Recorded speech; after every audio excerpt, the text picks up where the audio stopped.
धम्पल संघ से जुड़ा ऑनलाइन और मैंने धम्पल संघ का कोर्स किया। जब कोर्स किया तब मैंने समझा कि वाकई व्यवहारिक रूप में धम्म को किस तरीके से अपने जीवन में लागू करना है। में करके बाबा साहेब के आंसुओं को पोंछना नहीं चाहेंगे। जय भीम, नमो बुद्धाय।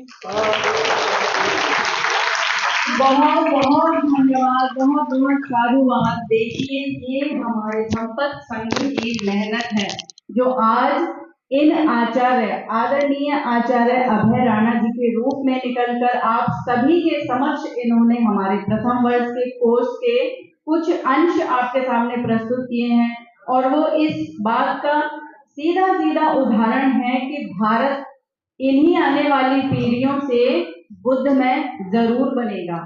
और हम अभय राणा जी का बहुत बहुत धन्यवाद और साधुवाद देते हैं। एक बार जोरदार तालियां, एक बार फिर से अभय राणा जी के लिए जोरदार तालियां।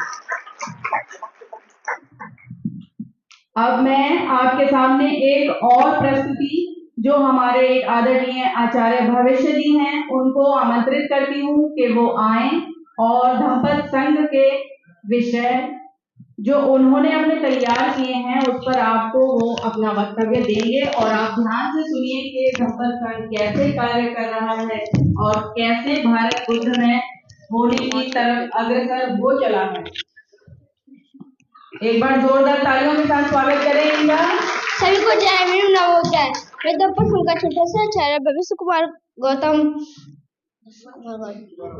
दंपत के पद मनो पुप्पं गमा धम्मा मनो सेटा मनोमय मन साचे पस्निन भासति वा करोति वा ततो न दुखमवेति चकं वैतो पदं। अर्थ, मन सभी परिवर्तित का अगुवा है, मन उनका प्रधान है, वे मन से उत्पन्न होते हैं। यदि कोई दूषित मन से वचन बोलता है या कोई पाप कर्म करता है तो दुख उसका अनुसरण उसी प्रकार करता है जिस प्रकार की चक्का पहिया गाड़ी खींचने वाले बैलों का पैर होगा। मनु पुप्पं गमा धम्मा मनु सेटा मनोमय मन साचे पस्निन भासति वा करोति वा ततोनं सुखमवेति चाय वह अनुपायनी। मन सभी परिवर्तित का अगुवा है, मन उनका प्रधान है, वह मन से उत्पन्न होती है।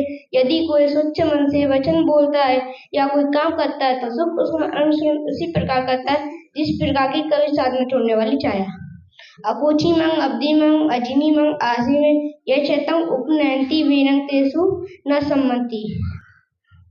उसने मुझे डांटा, उसने मुझे मारा, उसने मेरे सबको लूट लिया। जो ऐसा मन में बनाए रखता उनका वैर कभी साथ नहीं होता।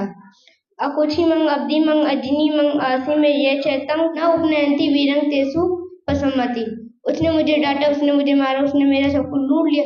जो ऐसा मन में नहीं बनाए रखता उनका वैर शांत हो जाता है। ना ही वीरे न वीरानी सम्मतित न चलन अवैरन से सम्मतित समंतनो।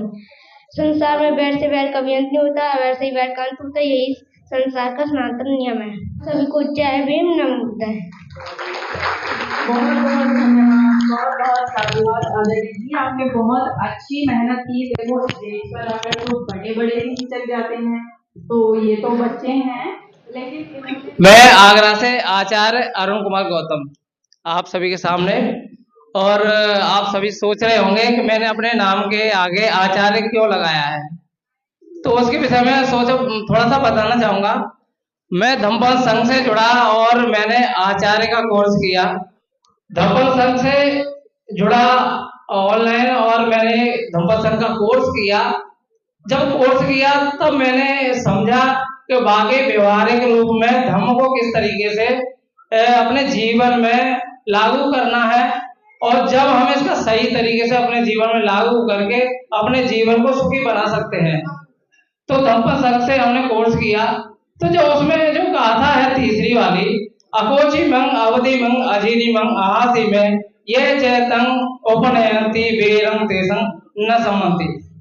यानी कि उसने मुझे मारा, उसने मुझे डांटा, उसने मुझे जीत लिया, उसने मेरा सब कुछ लूट लिया। ऐसा जो मन में बनाए रखते हैं उनका वैर कभी शांत नहीं होता। और अक्सर ऐसा ही हमारे जीवन में होता है। हमारे भाई बंधु, सगे संबंधी और रिश्तेदारों से कभी किसी बात पर छोटी बड़ी बात हो जाती है तो हम एक दूसरे से बड़ी गहरी खाई के रूप में बोलते नहीं है ना ही बातचीत करते हैं, ना ही साथ में खाना बैठना, और बड़ा लंबे समय हो जाता है। तो हमारा जीवन में बड़ी कठिनाई होती है एक दूसरे से इस तरीके से व्यवहार करने में। वहीं पर भगवान बुद्ध चौथी गाथा में कहते हैं कि अगोची मंग अवधि मंग अजीनी मंग आहसी में ये चैतंग न उपनयंती बेरंग तेसु पसमति। उसने मुझे मारा, उसने मुझे डांटा, उसने मुझे जीत लिया, उसने मेरा सब कुछ लूट लिया, ऐसा जो नहीं मन में बनाए रखते उनका बैर शांत हो जाता है। तब हमने ये कोर्स किया तो इस गाथा का अर्थ समझा, सही मायने में धम्म को किस तरीके से जीवन में अप्लाई करें। तो मेरे भी संबंध अपने भाई बंधुओं से और माता पिता के साथ अक्सर समस्या रहती थी, क्योंकि अगर कोई बात हो गई है तो मनमुटाव हो जाता था, लंबे समय तक बातचीत नहीं कर रहे हैं। जब ये कोर्स किया तो सही मायने में भगवान बुद्ध के संदेश से अपने जीवन में अप्लाई किए और सभी के साथ मेरे संबंध अच्छे होने शुरू हो गए। मेरे पड़ोसियों से भी आज तक कोई, जब से संघ से जुड़ा, कभी झगड़ा नहीं हुआ। अगर किसी ने कोई बात भी कह दी तो उसे इग्नोर कर दिया, और इसी आचरण से उनके मन में भी ऐसे भाव आए कि नहीं, हमें भी अपने मन को परिवर्तन करना चाहिए कि जब कोई बात है उसे भूलने का प्रयास करना चाहिए। तो इससे हमारा जीवन और अच्छा होने लग गया और सभी के साथ बड़े अच्छे संबंध हो गए। आज मेरे भाई, मेरे माता पिता सभी मेरे से अच्छी तरीके से मतलब सब साथ रहते हैं, और इन्हीं गाथाओं के प्रयोग से हमारी जो रिश्तेदारियों में मनमुटाव थे वो दूर किए। तो भगवान बुद्ध पांचवी गाथा में इस बात का भी वर्णन करते हैं कि ना ही मेरे निवेरानी संबंधी खुदाचलन अवेरे संबंधी है धम्मो सनातन। यानी इस संसार में वैर का कभी अंत नहीं होता, अवैर से ही वैर का अंत होता है, यही सनातन धर्म है। तो हमें सभी को ये चीज समझनी चाहिए कि अगर किसी ने कोई बात कह दी या कोई बात होगी तो हमें गांठ नहीं बांधनी चाहिए, और हम सही तरह से अपने जीवन में धर्म को समझेंगे तो हम उसका सही तरीके से आचरण करके, अपने जीवन में आचरण करके अपने जीवन को सुखी बना सकते हैं। धर्म का हमारे जीवन में महत्व होना चाहिए, ना कि मंदिर और मस्जिद में। सभी जब हम धर्म को अपने जीवन में आचरण में लाएंगे तभी अपने जीवन को सही बना सकते हैं। तो यही मैं कहूँगा, धम्म संघ से जुड़े और कोर्स करें और सही धम्म को समझें, अपने जीवन में आचरण करके अपने जीवन को सुखी बनाएं। सभी को एक बार पुनः से जय भीम, नमो बुद्धाय।